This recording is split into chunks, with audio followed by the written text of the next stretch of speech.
સુરેન્દ્રનગર જિલ્લામાંથી પસાર થતો નેશનલ હાઈવે નંબર 47 અત્યંત બિસ્માર બન્યો છે।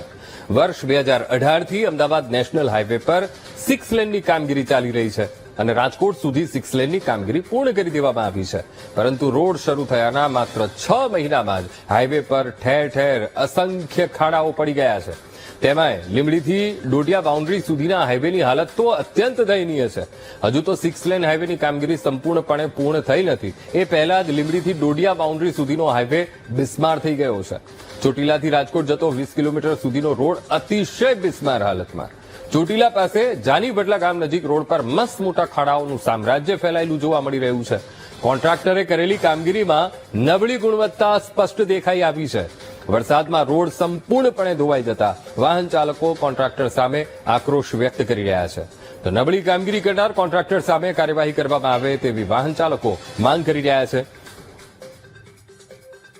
આ રોડ એકદમ બોગસ છે અને અવારનવાર અમે કમ્પ્લેનો પણ કરી છે। ચોટીલાથી જાનીવડલા બોર્ડ છે, જાનીવડલા બ્રિજ છે, એ સાવ થર્ડ કક્ષાનો કયો છે, છેલ્લા 15 દિવસ બંધ કરે છે હાલતા ચાલતા કે વાહન હા દેશનો કોરિડોર આમ તો કહેવાય એરપોર્ટ બીના પછી, અને રાજકોટ અમદાવાદ વચ્ચેનો શ્રેષ્ઠ રોડ હોવો જોઈએ, એના બદલે સૌથી બોગસ।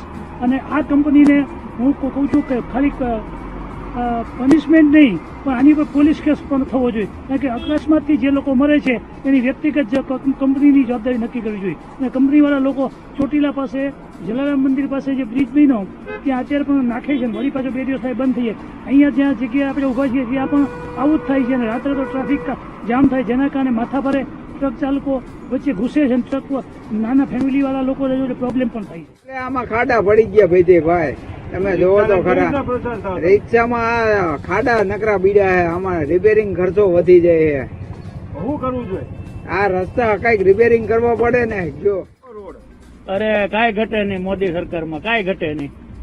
આમાં કેમ કાઢવી ગાડી? અડધી કલાકે તો ગાડી નીકળે છે। આ મોદી સરકાર સાહેબને કહીને કે આ રસ્તો તમે કઈક સારો કરો તો આ પબ્લિક હેરાન થતી મટે।